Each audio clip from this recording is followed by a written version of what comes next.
Hello, Stitchers. Welcome to Stitch Please, the official podcast of Black Women Stitch, the sewing group where Black Lives Matter. I'm your host, Lisa Woolfork. I'm a fourth-generation sewing enthusiast with more than 20 years of sewing experience. I am looking forward to today's conversation, so sit back, relax, and get ready to get your stitch together. Hey, everybody, and welcome to the Stitch Please podcast. I'm your host, Lisa Woolfork. And as I say every week, this is a very special episode. But for real, this one is like for real special because I am talking with none other than the Dr. Joy Harden Bradford, a licensed clinical psychologist in Atlanta, Georgia, who has created a platform that not only saves us, but helps us save ourselves and has rooted such a gorgeous community in what feels like freedom that it is a blessing to start this year and to start this, this season of our lives with the book that Dr. Joy has brought into the world, Sisterhood Heals. Welcome, Dr. Joy, to the Stitch Please podcast. Oh, thank you so much, Lisa. I love a beautiful introduction.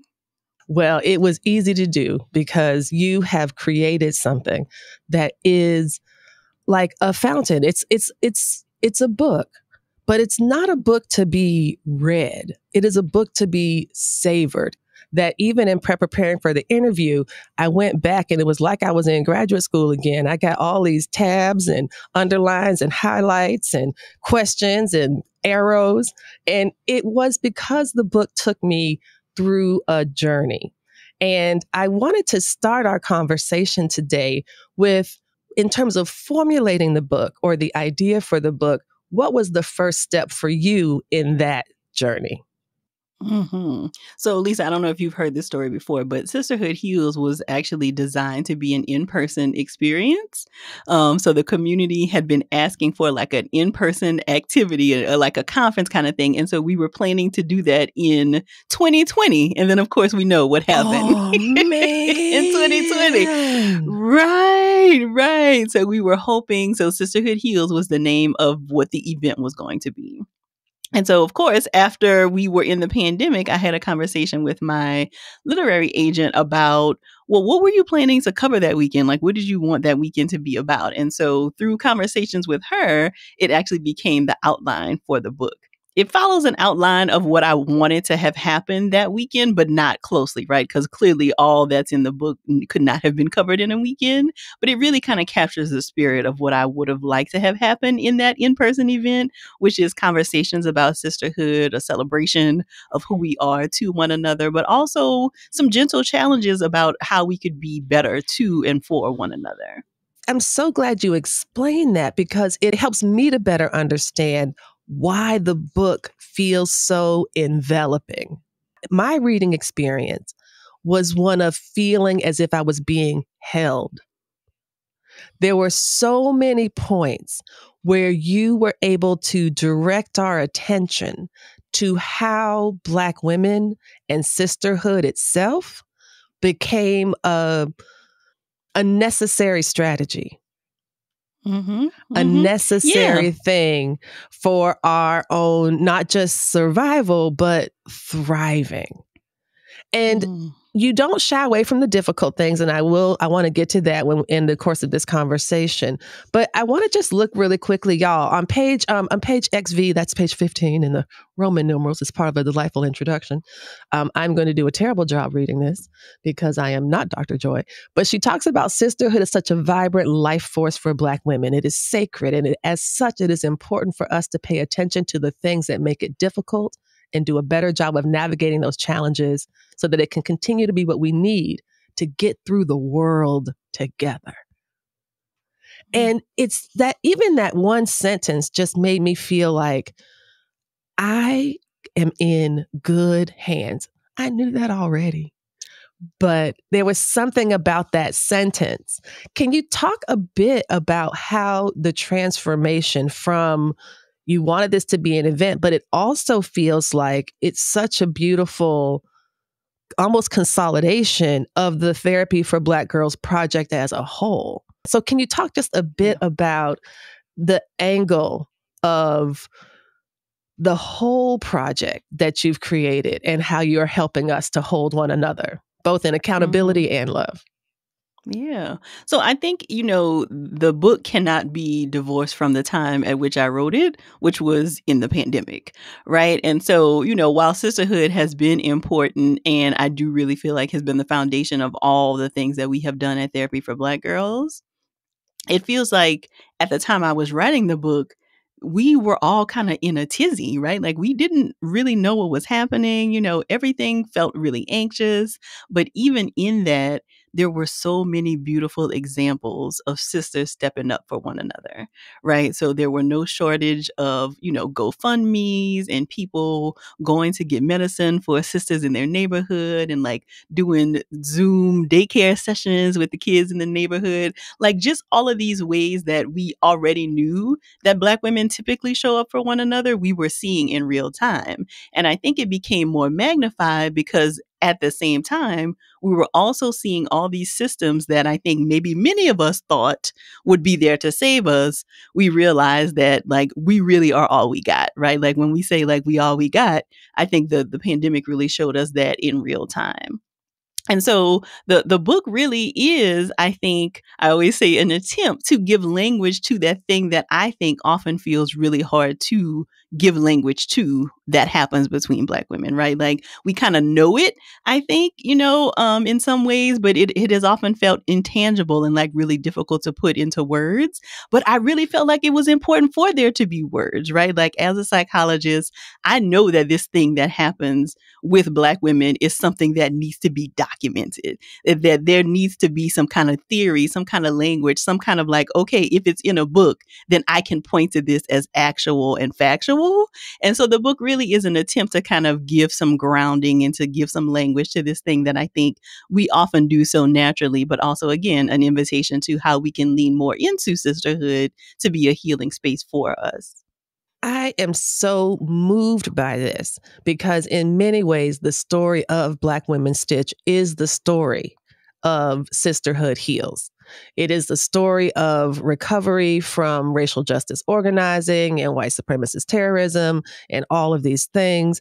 And for me, as someone who was reading it, I just felt like even though I did not have this book at the time of that experience, that I do have this experience and it just mapped on so beautifully that it made me realize that what you've created is equipping.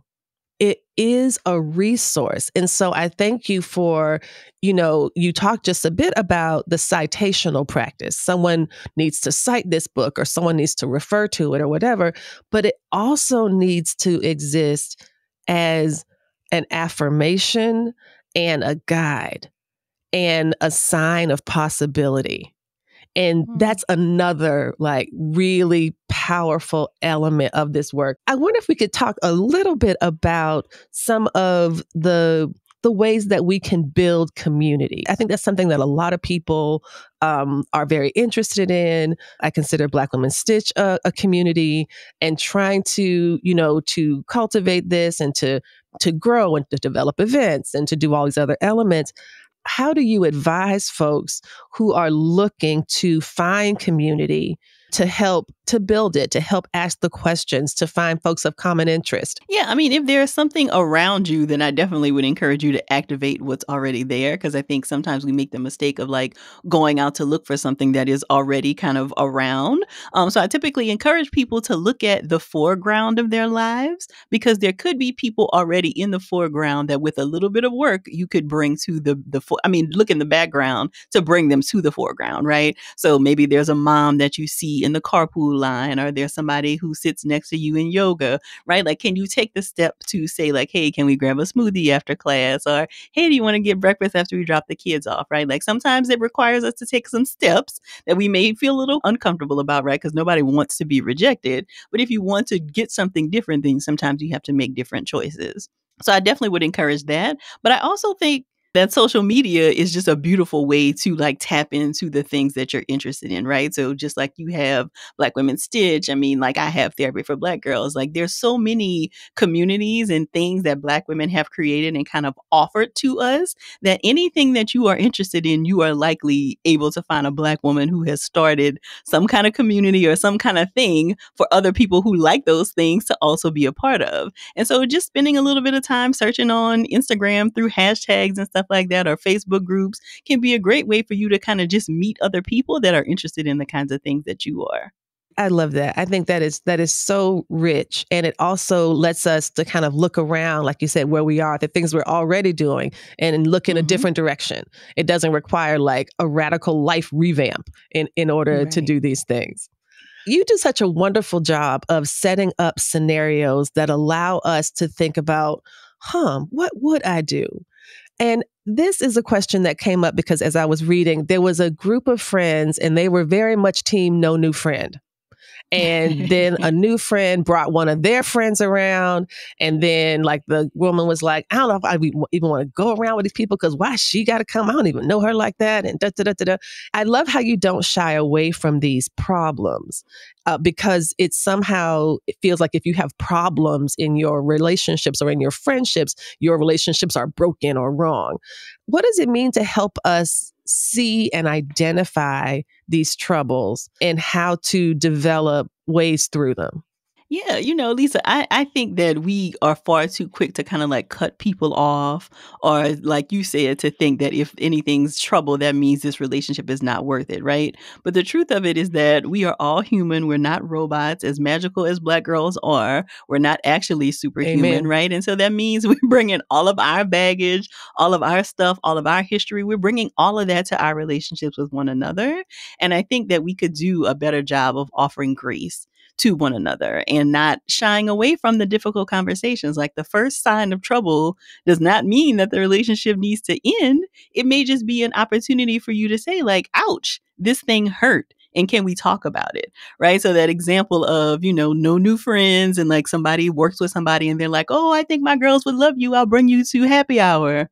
Well, you got to give people a heads up about that, right? Because who is this person and why is she here in our sacred space, right? And so I don't think that it is the case of them not necessarily wanting to maybe get to know her, but it's the fact that you didn't really set her up for success, right? So could you say, hey, there's this cool girl that I work with. I'd love to be able to invite her in 2 weeks. I think you all would enjoy her. And then giving them the opportunity to say like, oh yeah, sure, bring her, or I don't know about that, right? And then you all can have a conversation about it. But if you take away people's option to actually have a conversation about it, then you are making it less likely that they are going to welcome her kind of into the fold. You are so right. I think this whole interview could just be like, yeah, you're right. Mm-hmm. Yes. And then like just repeat that over and over.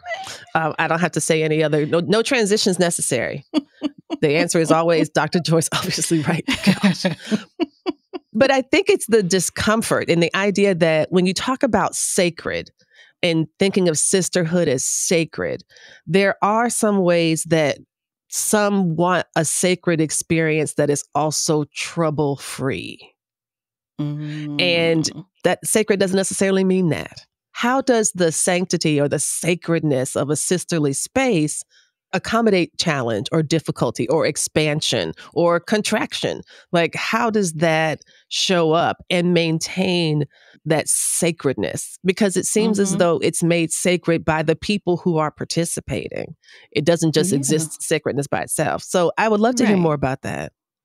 Yeah, I honestly think that the ability to withstand some discomfort and challenge is what makes it sacred and what adds to the sanctity, right? So I think in sisterhood, it is one of those places where we can kind of practice being the more prickly, what I call prickly versions of ourselves, right? So those parts of ourselves that we don't even want to admit, the parts that we know we can be a little clingy or we can be a little annoying or whatever. Like our relationships with other Black women are often where we can kind of practice what that behavior feels like to other people, and then to maybe get some feedback about, hey, that's kind of annoying when you do that, but that doesn't mean I don't love you still, right? And so I think that, being able to kind of be all of who we are in relationships with other sisters is what really allows for that sacredness, right? Because it is this idea that I can be all of who I am, and I may aggravate people, I may annoy people, they may even be mad at me, but that doesn't mean they don't love me.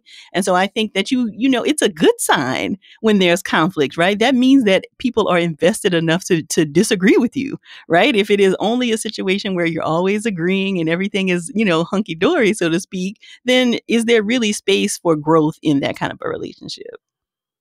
That's so powerful because I think wholeness is an essential part for me of liberation. It's Mm-hmm. too often that Black women find our lives fragmented, Yes. into either our roles, like a wife, mom, professional sister, whatever, but also just, the things that impact the, patriarchy, for example, damages us as women. White Mm-hmm. supremacy damages us as Black people, like these things that show up. And it's really difficult to shoulder the burden of it or to thrive through it if you aren't whole. Mm-hmm. And so the idea of us bringing our wholeness to each other, I think that's another one of the elements of the sacredness. And I do love how the book, Sisterhood Heals, advocates for us to be made whole through one another. And that you had this beautiful, I think it's a line from Gwendolyn Brooks, and she talks about, we are each other's harvest. We are each other's business. We are each other's magnitude and bond. Y'all, read y'all some Gwendolyn Brooks. She's wonderful. She's one of my favorites. Read Maud Martha. I'll put a link in the chat. It's a novella. You got to read it. It's like her only novella. She won a Pulitzer. Anyway, back to track. Tell us a bit about what it means to be each other's magnitude. Like that, we are each other's burden and magnitude. There was something about the gravity of magnitude as a word there that I think your book really reflects. It reflects a magnitude. Can you share a little bit about what you think that quote means and why you used it to start that section of the work? Well, one, I just love that quote. That is also one of my favorites. And I think it's so true, right? Like, I think that there is no denying like the power that happens when Black women come together.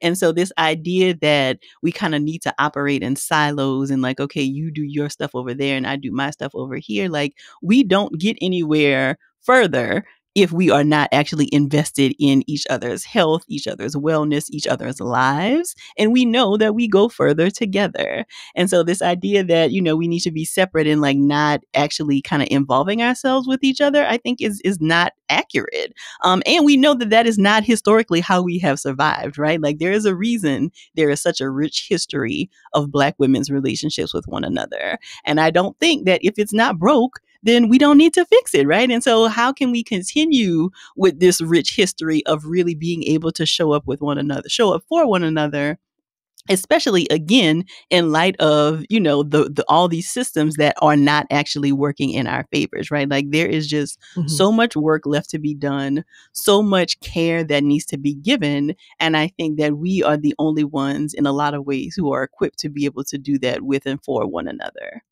In thinking about some of the responsibilities, I wonder if we could talk a little bit about some of the challenges. I think part of it is you do such a beautiful job talking about our cultural conditioning, the ways that Black women many of us have, speaking for myself, a certain type of loyalty, a certain type of belief that we don't want to do anything because of our corporate identity, the group identity. I think you used the word for it that I don't think I ever knew before, that talk about how Black women, or Black people in general don't want to make the race look bad, or, like if one person does something good, it's like, oh, good for that one person. But if one of us does something bad, it's all of us, Right. And so I'm wondering like how we get past that toward the healing, to be able to say, as you said, this is difficult or this is painful, or when we feel disappointed in our sisters, when we feel like,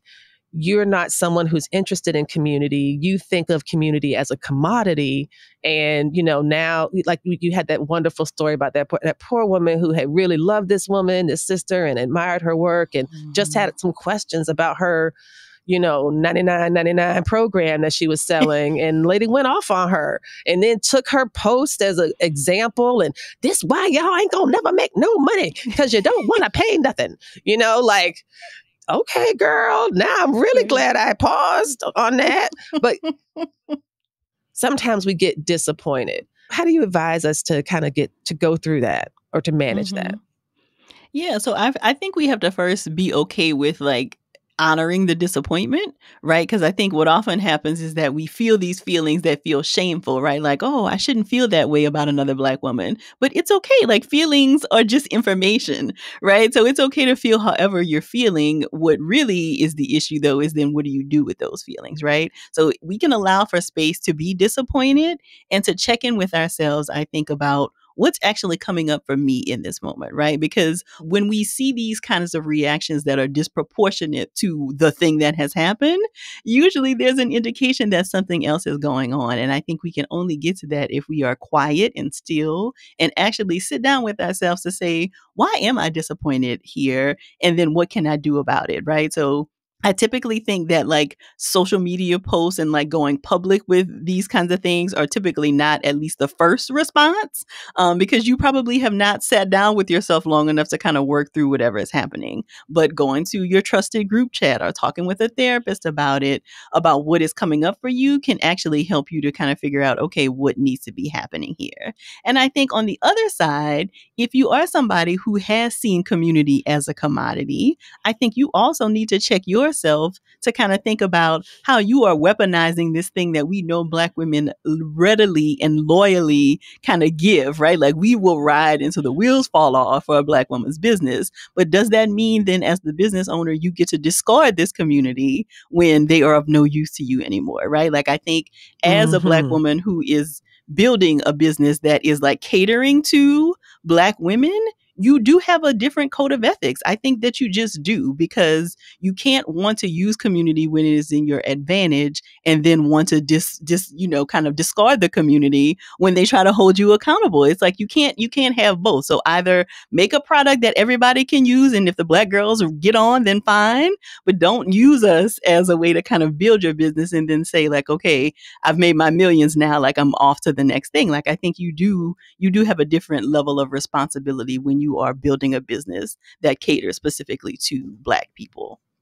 I could not agree more, because as you said, that we have a really strong loyalty, especially to brand and products. I was talking to my sister about this, and it's like, we use Tide because my mama used Tide. That's what we use. And then she switched to Gain, and it was a bit of a crisis. And I was like, well, I guess now we use Gain. We use Gain now. And legit, me and my sisters all use Gain because mama started using Gain. And clearly, I mean, who's not going to do what she's doing? Like, what? So I think that you're so right about that.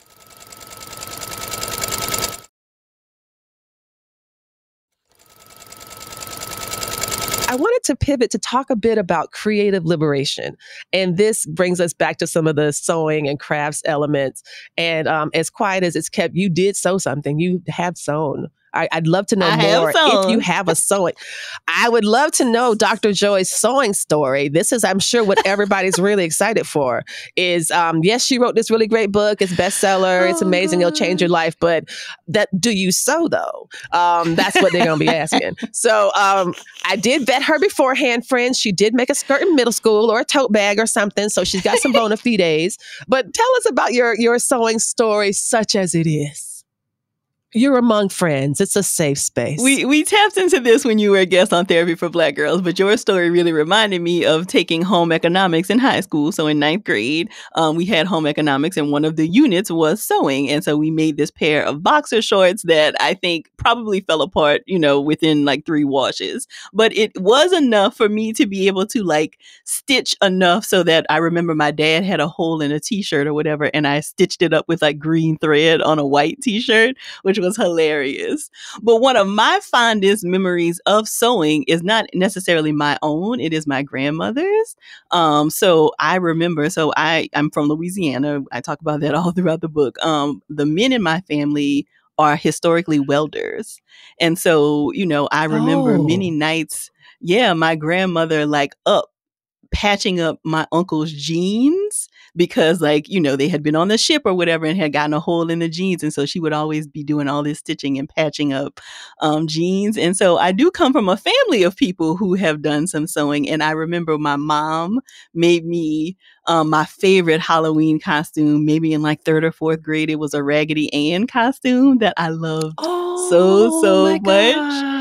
Yeah, so I come from a family of sewists, but I have not necessarily gotten back into that, but I do enough to be able to put a button back on my kid's jacket or, something like that. That's great because I hate putting buttons. My kids be buttonless because I hate that. I'm like, oh, that's why my really? It's favorites is so actually boring. buttons. I can do all right with that. Too bad you don't live closer, friend. Too bad. I'm like, you know what? Run over to Dr. Joy. She love putting buttons on stuff. She'll put that button back on. Absolutely, yes. My poor spouse, they got to go out and get their. I'm like, oh, these pants need to be hemmed. I'm like, you know what? Cleaners is only $12. You got $12? I will and they'll do it for you. I certainly don't want to. One of the things I love about it is that the act of sewing is one thing that I'm arguing is, as Audre Lorde talks about in her, you mentioned this as well, that the master's tools will never dismantle the master's house. So I've developed this idea that sewing is an example of something that is antithetical to master's tools. Anything can be co-opted, but the needle and thread has been consigned to a realm of service that the master, quote unquote, doesn't deploy. He might control it, but doesn't do it themselves. And so it feels like a liberatory act to just to put, almost like putting pen to paper, to kind of to write something, to express something. I feel that way about needle and thread and fabric and, creating something that was not there before. It did not exist before I made it, And so there's something I think inherently healing in some ways about sewing. And you see this a lot in the sewing community. There are t-shirts and slogans and sewing is my therapy. And I'm like, whoa, that is so inappropriate. Let's say, but really, Dr. Joy, and I guess one of the things I might ask is about when you talk about therapy for Black girls, it really puts therapy right up front. And there has been in the past a historic reluctance among some Black communities. I'm not going to say all Black, but some Black communities, especially some religious ones who have been kind of, no, therapy is not something we need or would do or whatever. And you've done a powerful job dismantling that myth with this project. Can you talk a bit about the ways that we might use creative expression, use art, use drawing, use piano, use music, use the things that we do that might not bring us money, but they bring us pleasure? How does that serve a therapeutic function without being like, this is the only thing I'm going to do to heal my mental health? Right. Yeah, I love those t-shirts and slogans, right? And I often get a good laugh at those things too, because they are therapeutic, right? Like sewing can be therapeutic, running can be therapeutic, but it is not necessarily the same thing as therapy, right? It's not replacing a relationship with a licensed mental health professional where you are talking about things, unpacking all of those things, but it is still important. And to your earlier point, Lisa, there has been a reluctance to embrace mental health and therapy, and rightfully so, right? Like we cannot deny the white supremacy and the historical functions of our field. But I think what has been so important to me and really critical for me to do with therapy for Black girls is to talk about how we have come from that history, but this is still for us, right? Because we know that even though we weren't calling people therapists in our ancestral communities, we know that there have always been healers in our community, right? And so therapy in the way that we do it now is just, I think, a continuation of the things that our ancestors started. So even though it did not start from us, we know that healing has always been our birthright and that healers have always been in our communities. And so therapy for Black girls really has been, I think, a really cool way to kind of talk about okay, there is mental illness, right? Like, let's talk about the signs of depression, the signs of anxiety, what it's like to take medication. But let's also talk about all these other things that we can do to actually take care of our mental health. Because I think for a long time, people have only thought about mental health as like the avoidance of illness, as opposed to let's pay attention to our sleep hygiene, right? And like, how does sleep impact our mental health? Let's talk about like movement and how, our endorphins, get through the roof when we go for a nice long walk. Or what does it mean to be in community and to have close friendship relationships, and how that's also a really good thing to buffer us from stress. So there are all these different things that I think that are really, really critical to our mental health. And that's really what Therapy for Black Girls has been about, is to be able to kind of explore all of those things that we don't necessarily think about when we think about mental health. And I really appreciate the way that you think about health and wellness. We don't have to think about it in an extreme, like, oh, someone's had a break or, something like that. That it's just that healing is all wholeness and wellness. All of these things are things that belong to us by right. Another thing that's so wonderful about the book in this context is you are creating a practice in the book itself that will allow, I think, future clinicians, as well as just readers like myself, it is equipping them as well. You have built by the ways that you cite other Black women throughout this book. You dropping, Patricia Hill Collins and Evelyn Higginbotham and like all of these, the historians, and you are creating. And as we have in ourselves, you are creating that which should have been there for us, but never was because we weren't seen. Mm-hmm. And yet again, you are proving that we have already been there in these fields of health and wellness and psychology. And we have contributions that are utterly unique and necessary that allow us to build what we need. And you have done that so beautifully throughout this book. Were there any parts of it, of the writing process? I'd love to hear more about that as someone who is finished starting a book right now.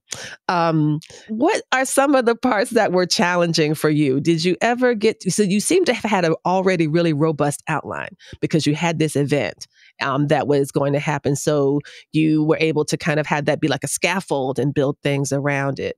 But when it came down to put pen to paper or to sit in front of the laptop or however you write, was there any challenges or things that came easier, things that you kind of had to sit with a little longer?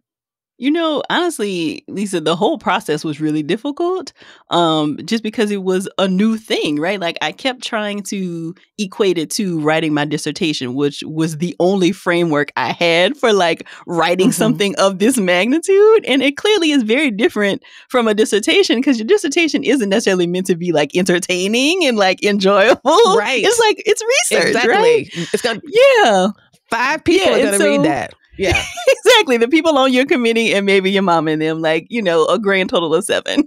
Maybe. My mama did not read mine, I tell you that much. Yeah,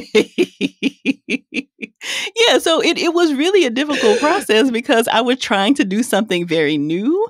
And I also am somebody who, like, I'm not super flowery in my language. And I think a lot of that is like being trained as a psychologist to like write a certain way and like, okay, these are the facts. Like you don't need to add too much like interpretation. And so it was really hard for me to kind of make a book that like I feel like people would really get in like the storytelling and, that kind of thing. So I actually worked with a writer, Tracy Michelle Lewis Giggets, who really helped me to kind of like pull the story pieces out of it, right? To make it something that people would actually enjoy reading. So I think that the storytelling piece was a little more difficult for me. And I also was really worried, Lisa, as a podcaster, if my voice would translate on the page.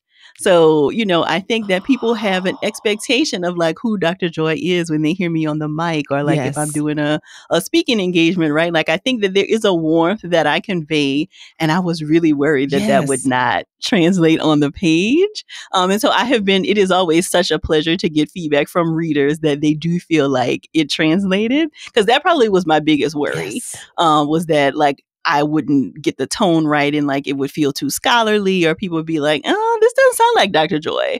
So I'm really glad to hear that it did translate in that way. It absolutely did. And there's also a built-in cheat code, which is listening to the audio version. The audiobook. Because when I tell yes. When I tell y'all, I believe that Dr. Joy Harden Bradford sat down one day and read me this book over the course of 2 months, because you're in our ear on the podcast, but like to have you like give this long, it's a rather, I think about 7 hours worth, 7 hours long. It really, maybe 8. It's such a gift. And there's a way in Audible, which is what I use to do audiobooks, that you can make tabs. You can like make clips. You can tap the thing and like add a note, or tap the clip, and then you can go back and listen to it. I got about like 40 clips of like things that I want to go back. I did not know that there was a feature in Audible. Absolutely, yes. Okay.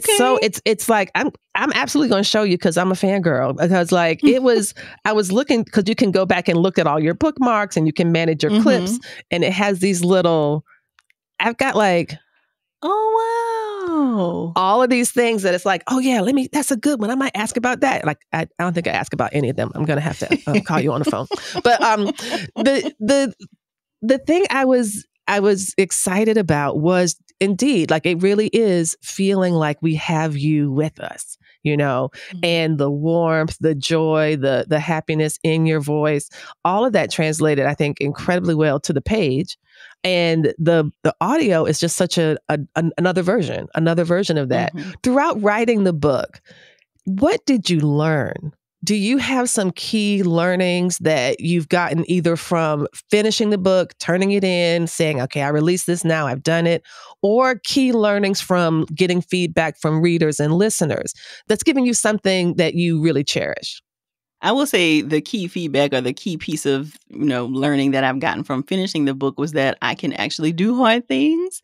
Because I definitely had some imposter syndrome stuff kicking in there. And it's like, there was so many weeks of my therapy sessions dedicated to like book writing stuff. Like, I feel like until I finished, and then when it was time to market, it was like a whole new slate of like new problems to talk about with my therapist. But I didn't expect so much of like my mental health necessarily to be wrapped up in the writing process, but I definitely got in my head about like, how are people going to receive it, and like, is it going to translate? So I think the key piece that I take with me is that I can do hard things and then let it go and kind of let it be what it is. I think from the readers, what I have learned is that people are expecting more, right? Like, people are like, okay, well, this was great, but when is the next one? Like, what's happening? I'm like, gosh. Oh my God, y'all, I don't know. I don't know if I got it great. In me again. Now I got 4 more sessions lined up with my therapist, something to talk about. Right. Now I got to talk about the fear of failure is one thing, man. Fear of success is quite something else. Oh my goodness. Exactly. That's what we're dealing with now. Oh, right. I feel like the paint is not yet dry on this. It's only been like 6 months. It's like, can I please have just a teeny bit more time to rest, please? Please, can I get like 3 more months, just like symbolically. Let's have 9 months go by before we start thinking about anything else. Just symbolically. Exactly. Right. I was thinking it's also really gratifying to kind of know, or warming to know, endearing to know that. Of course, I mean, I'm like sitting here like, Dr. Joy, do you know who you are? What you mean? Of course, I can do hard things. I'm like, you did, go to graduate school and, wrote a dissertation and had a practice, and then built something that's incredibly unique, that is like, it's inimitable. It's completely new. It's novel.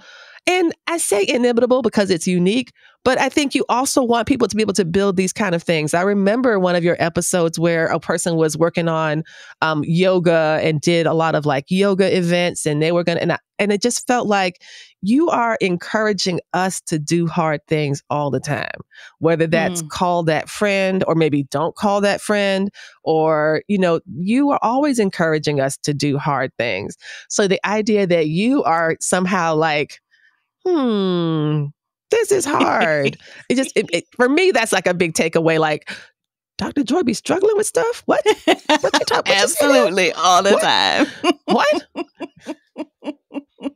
Absolutely. But Lisa, I think the difference to me here was that therapy for Black girls kind of was created by accident. Like, I didn't sit down and say, like, I want a business dedicated to like Black women's mental health. Like, I was kind of already doing that work and it kind of grew as an extension of that. But I think the book was something that was like, okay, I intentionally pitched this book. I said, I'm going to do this thing. And so it felt like one of the first things in a very long time that I said, like, okay, I'm going to do this thing and then you got to finish it. So it felt like a very different process to me. Yeah, I can understand that. I can understand that. I think that looking at your story from a distance and seeing therapy for Black girls as, a known entity, as something that is already doing thriving and healing work in the community, you get a little spoiled. You feel like, oh, that's always been here. It's like, it's what it means to, like, what you've done is build an institution. And it really is so robust and necessary. And when, like in the chapter, you talk about sisterhood over systems, and you have created in therapy for Black girls, the podcast, the book, the sister circle community, all of these things that you've already given us such powerful gifts and gifts that continue to equip us, and so it really becomes, I don't know, it's a rich opportunity and a rare gift to talk with you about your process. Yeah. And that processes are currently always ongoing. And that we too are in the middle of a process. We too want something, and to get there will be a journey, and there will be steps to be taken. That just, I don't know. I just feel like that's something that I think we sometimes get too accustomed to a before and after picture. It's just the before, and then in about 2 seconds, up comes the after. Or before and now. But all that ugly middle and the uncertainty and the, oh my gosh, what was I thinking? All that's in the middle, And so I just love how in talking about your process a bit, you've given us the chance to think about our own processes. You close the book with sister acts, with resources for ways we can encourage our sisters. There are some really wonderful tips in there. Can you talk about why you thought it was important to end the book with a list of some kind of action items? Yeah, because I didn't want it to be a book that you just read and thought like, oh, that was cute, and then you just put it back on your shelf, right? Like, I wanted it to be something that you then were moved to act, right? And I think that there's also a ripple effect, right? Like, you sending your girl a Cash App then means that in a month she might turn around and do that for somebody else, right? And so I wanted it to be a way that we could kind of continue to embody this spirit of sisterhood in a very tangible way. I love it. And I think that it was such a great, strong thing to end on. It gave me some ideas for like things to do. And also the way that you had so many different types of examples, like that people's love languages are different. Like some person, like a Cash App is going to mean more to somebody than the flowers from Trader Joe's, I think that was really very powerful. I'm going to ask you the last question that we ask everybody on Stitch Please podcast. And it's this: the slogan of the Stitch Please podcast is that we will help you get your stitch together. Dr. Joy Harden Bradford, it is my honor to ask you, how would you help our audience get our stitch together? Ooh, this feels like such a good question. I think I would help you to get your stitch together by encouraging you to lean on the people in your circle. And if there is not a circle, to do a little bit more work to get a circle for yourself, because we were not meant to do life alone. And it is so much better and so much sweeter with a circle of sisters around us. And with that, we are grateful to Dr. Joy. Thank you so much for being with us today. This has been a true delight. Oh, thank you so much, Lisa. It was such a pleasure. You've been listening to Stitch Please, the official podcast of Black Women Stitch, the sewing group where Black Lives Matter. We appreciate you joining us this week and every week for stories that center Black women, girls, and femmes in sewing. We invite you to join the Black Women Stitch Patreon community with giving levels beginning at $5 a month. Your contributions help us bring the Stitch Please podcast to you every week. Thank you for listening. Thank you for your support, and come back next week and we'll help you get your stitch together.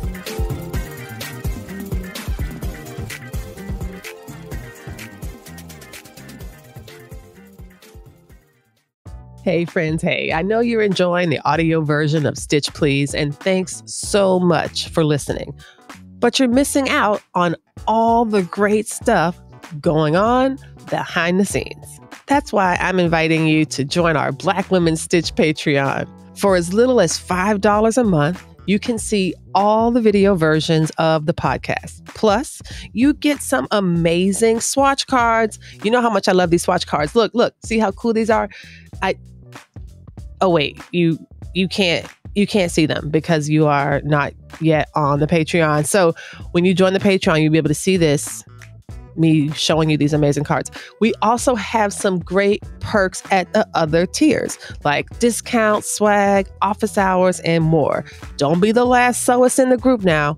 Head over to patreon.com/blackwomenstitch or click the link in the show notes and become a Patreon supporter today. We truly cannot do this without you. So thank you so much.